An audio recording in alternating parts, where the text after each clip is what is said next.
In 2003, the most sophisticated robbery in modern history took place. Not in Las Vegas, not in London, but in a quiet corner of Belgium, where 80% of the world's rough diamonds pass through a single city block. Antwerp, Belgium, population 500,000. For over 5 centuries, this city has been the diamond capital of the world. Every single day, billions of dollars worth of precious stones arrive, are cut, graded, and traded within 4 city blocks. It is the most concentrated wealth corridor on the planet. Hovenierstraat, the street at the center of it all. On this one road alone, over 1,500 diamond companies operate. Dealers carry millions in their jacket pockets. Transactions happen on handshakes. And at number 9 sits the most secure building on the street, the Antwerp Diamond Center. The Diamond Center was purpose-built for one thing: security. Its vault was located 33 meters underground, accessible only through a guarded elevator. The vault door alone weighed over 2 tons. Behind it were 160 safety deposit boxes belonging to diamond dealers from across the world. The building had never been successfully robbed. Until now.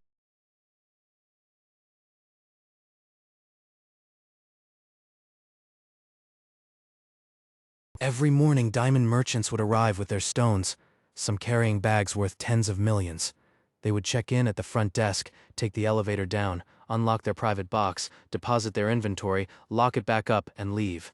The vault was their bank, their life savings, their entire business. The vault itself was a masterpiece of engineering.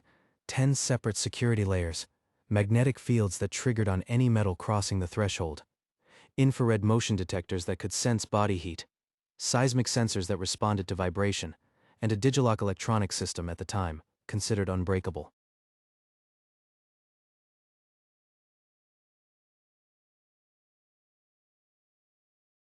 To understand the heist, you must first understand the man who pulled it off. Leonardo Notarbartolo. Born in Turin, Italy, 1957. By the time he was 30, he had already been convicted of theft in multiple countries, but Notarbartolo was no ordinary thief. He was a craftsman, an architect of crime. In his 20s, Notarbartolo apprenticed under some of Italy's most sophisticated jewel thieves. He learned not just how to steal, but how to plan, how to study a target for months, how to understand security systems better than the people who designed them. Patience was his greatest weapon.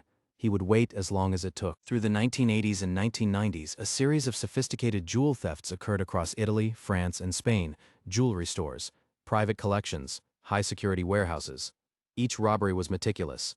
Each left almost no evidence. Police suspected the same group each time. They were never caught. By 2001, Notarbartolo was 44 years old. He lived well. He presented himself as a successful antique dealer, a cover story refined over 2 decades. To his neighbors, he was a quiet professional. To police, he was a ghost.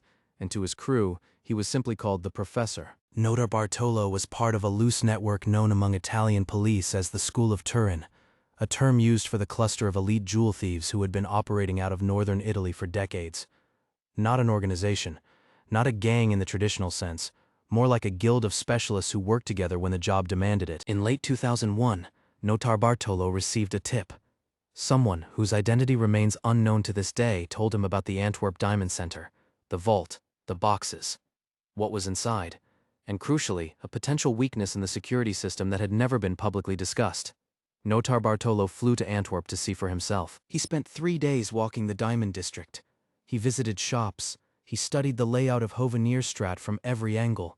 He watched the guards, the patrol times, the camera positions, and then he went inside the Diamond Center as a potential client looking to rent a safety deposit box.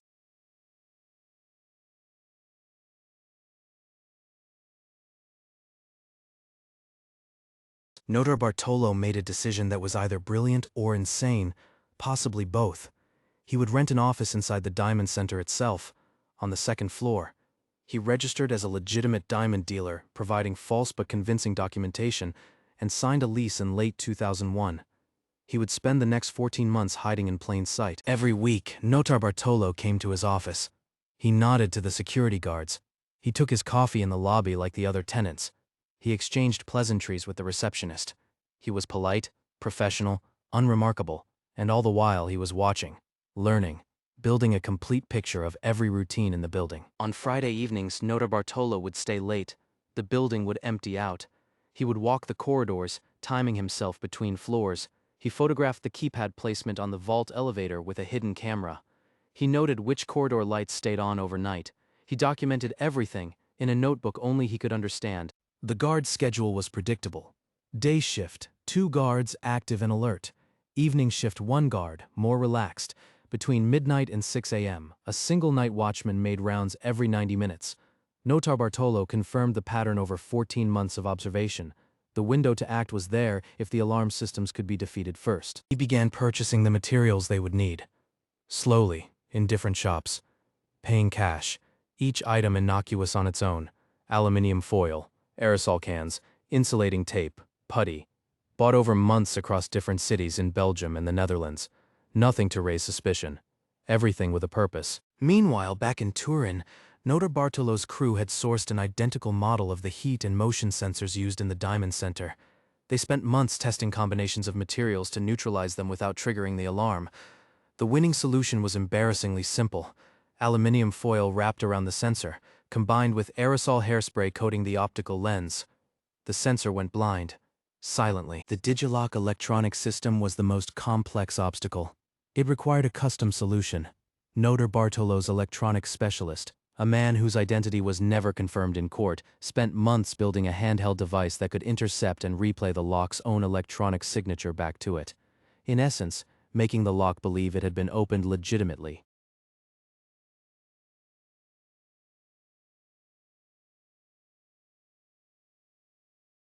In early 2002, Notarbartolo called in favors from the School of Turin. He needed 4 specialists. Each recruited separately, each told only what they needed to know, each given a role, and each paid in advance, a sign that whoever was funding this operation had very deep pockets. The first recruit was a veteran safecracker, known only as Speedy in subsequent court documents. He had spent 40 years opening vaults across southern Europe. He had never been arrested. When shown the specifications of the Diamond Center vault, he studied them for 3 days before agreeing to take the job. The second recruit was the electronics specialist, younger than the others, in his mid-30s. He spoke rarely and said he could build a device to defeat the Digilock system within 6 months. He delivered in 4. Nobody in the crew knew his real name. The third member was the driver, a Belgian national with ties to the Italian community in Antwerp. He knew every road, every camera zone, every police patrol route in the city. His job was to get them in, keep them invisible, and get them out before dawn. By February 2003, the planning was complete. The team had rehearsed their individual roles dozens of times. The tools were ready. The escape route was confirmed. The only thing left to do was choose the night. They chose a weekend when the building would be empty longest. They chose February 15th. The day before the heist, Notarbartolo came to his rented office one last time. He walked the route they would take. He checked every camera position. He confirmed the night guard schedule. He tested his duplicated keys. Then he went back to his rented apartment, ate a meal, and slept.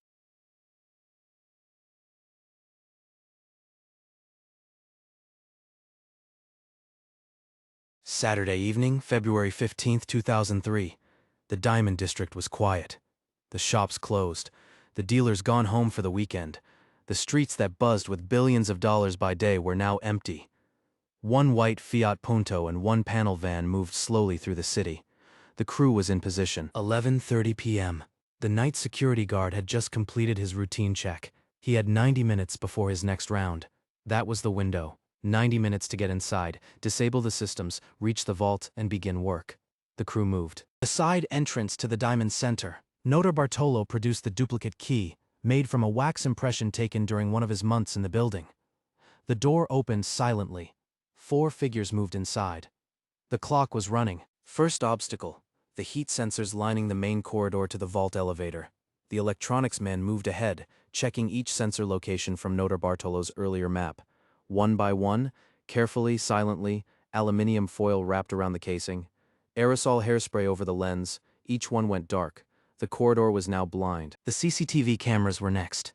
Each one had its lens coated in a quick-drying black aerosol paint, applied from below without getting close enough to trigger the motion detector below the camera.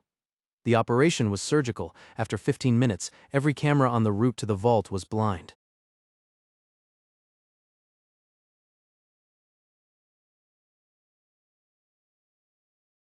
The vault elevator required a 6-digit access code that changed weekly. The crew didn't know the current code. They didn't need to. The electronics specialist connected his device to the control panel, intercepting the panel's own electronic handshake and replaying it back to the system. The elevator doors slid open. The elevator descended 33 meters. The weight of all that stone and earth above them, the deepest point of the building, where the vault had sat for decades, untouched, unbreached, considered impenetrable. As the doors opened, they were face to face with the 2-ton vault door. The vault door was everything the schematics had shown and more. 2.5 meters tall, a meter thick, hardened steel alloy, multiple interlocking bolts. But crucially, Notarbartolo had identified a flaw in the seismic sensor calibration, discovered through the building's own maintenance records, left carelessly in a shared filing cabinet. The sensor had a threshold. If they stayed below it, the alarm would not trigger. The vault door took 4 hours. 4 hours of delicate electronic bypassing, careful mechanical manipulation, and absolute silence. Every movement calculated to stay below the seismic sensor threshold. At one point, a sensor reading spiked, and the entire crew froze for 11 minutes. Then it settled, and they continued. 4:17 in the morning. With a sound like a pressurized sigh, the vault door swung open. Behind it, 160 private safety deposit boxes arranged in rows from floor to ceiling. 14 months of planning had brought them here. They had 12 minutes before the next guard round. They got to work. They moved through the boxes with practiced speed. A battery-powered diamond-tipped drill opened each lock-in under 90 seconds. Gold bars, diamond parcels, cash in multiple currencies, watches, jewelry collections, decades of accumulated wealth pulled out of each box and dropped into black duffel bags. 2 crew members sorted as they went. Rough diamonds into one bag, cut gems another, gold another, cash another, anything with an engraving or serial number that could be traced left behind. They were professionals. Even in the vault, they were thinking about what came next. The scale of what they found surpassed even their expectations. Diamond parcels from dealers across the world. Some stones the size of a thumbnail. One box alone reportedly contained rough diamonds worth $40 million. By the time they finished, every bag was full, and the vault floor was buried in empty wrappings.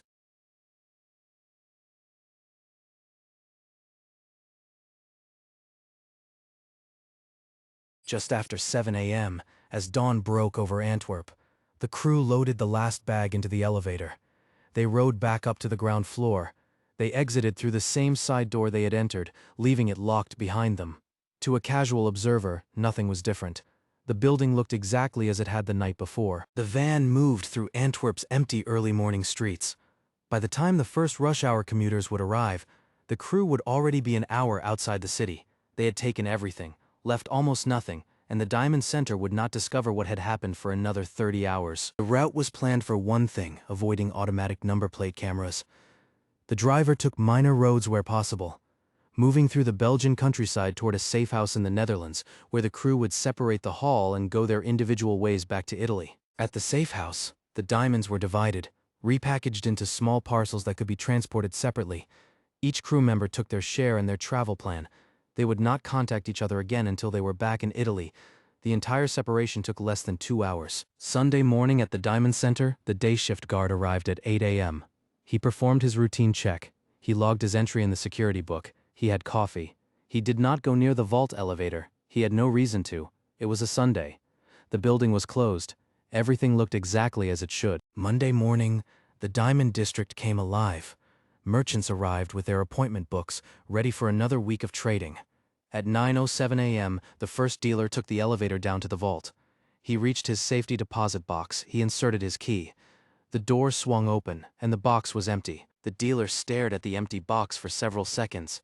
Then he opened the next one beside it. Empty. He walked further down the row, boxes hanging open, contents gone. He ran back to the elevator. By the time he reached the lobby and called for security, there was already a second dealer behind him with the same story. Belgian federal police arrived at 9:42 a.m. on Monday, February 17th. Within an hour, the Diamond District was cordoned off. By noon, Interpol had been notified. By evening, the Belgian government was briefed. This was not a robbery, this was a national incident, and the perpetrators had a 34-hour head start. The forensics team documented everything: the foil-wrapped sensors, the painted camera lenses, the open vault door, the hundreds of emptied boxes. They found drilling residue, tool marks, and scattered wrappings, But no fingerprints, no footprints, no DNA. The scene was clean to a degree that impressed even the investigators.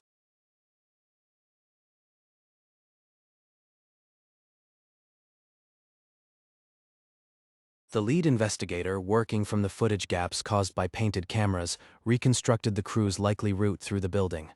He concluded 3 to 5 people were involved. He identified the entry point and the sequence of sensor deactivations, but without any physical evidence, there was nothing to go on. The investigation was starting from zero. 3 weeks after the robbery, on a damp Tuesday morning, a retired schoolteacher walking his dog through Floor-Dambos forest found a black plastic bag caught in brambles near a trail. Inside were discarded food wrappers, empty crisp packets, a half-eaten sandwich, scraps of wrapping material that forensics would later match to the vault, and one crumpled receipt. The receipt was from an Antwerp grocery store. It was dated the day before the robbery. It listed ordinary items, sandwich materials, snacks, water, and at the bottom, partially smudged, a name, not a full name, just Notarbartolo. Cross-referenced against the Diamond Center's tenant records, it was an exact match to their second-floor office tenant.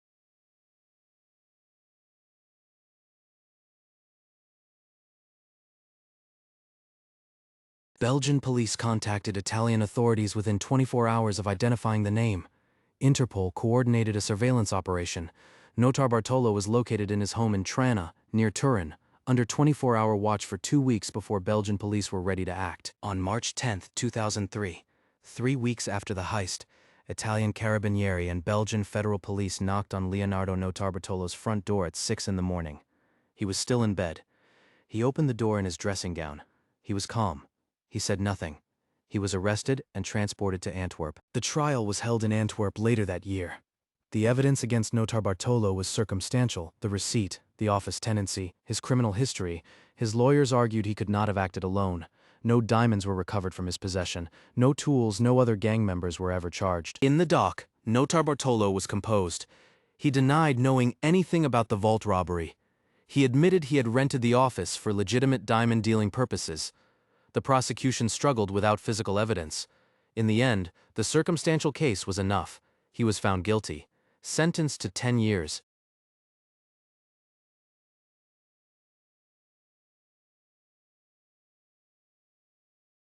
In 2009, while still in prison, Notarbartolo gave a remarkable interview to a U.S. magazine, Wired.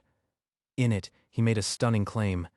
He said the entire heist had been commissioned by someone else, an insider within the diamond community itself, a diamond dealer who had wanted their own gems stolen so they could claim insurance on them. Notarbartolo said he was hired specifically to make it happen. Notarbartolo's claim changed everything. If true, the heist was not a random targeted robbery. It was commissioned from the inside, which meant there was a diamond dealer who had walked into that vault many times, deposited their own goods, and then secretly arranged for someone to steal them all, including their own. According to Notarbartolo's account, he had met the insider in person twice. A man whose name he refused to give to Belgian authorities.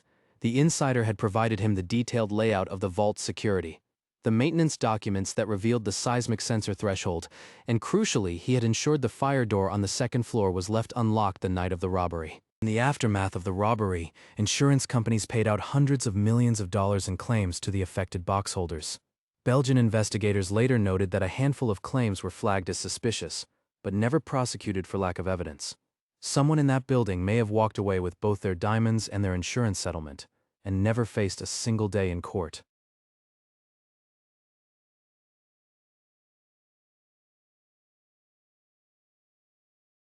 Notarbartolo was released from prison in 2009, having served his full sentence. He walked out of the facility and returned to Turin. He was never asked to testify again. No follow-up charges were brought. The Belgian case file remained open, and the man who allegedly hired him was never named in any official document. Where did the diamonds go? Investigators believe most of the rough stones were taken to cutters in Eastern Europe or the Middle East, places where origins are not always scrutinized. A rough stone, once recut and polished, becomes essentially untraceable. No serial number, no record. A new stone for a new owner. Some of those diamonds may now sit on engagement rings in Paris, on necklaces displayed in Dubai, in private collections in Tokyo or New York. Their new owners have no idea. To them, it is simply a beautiful stone, bought from a reputable dealer, certified, genuine, and carrying no trace of where it truly came from. The Diamond Center was rebuilt and reopened with a completely redesigned security system. It has never been robbed since. Today, Hovenierstraat looks much as it always has.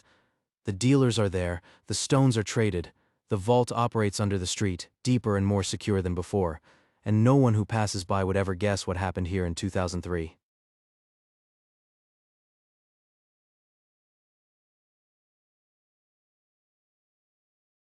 Over 20 years later, the file sits in a Belgian police archive open. The diamonds exist somewhere. The insider, if Notarbartolo is to be believed, is out there, perhaps in this very industry, perhaps wealthy beyond measure, perhaps walking the same streets they always did. The most valuable unsolved robbery of the 21st century, and the most perfect crime almost no one has heard of.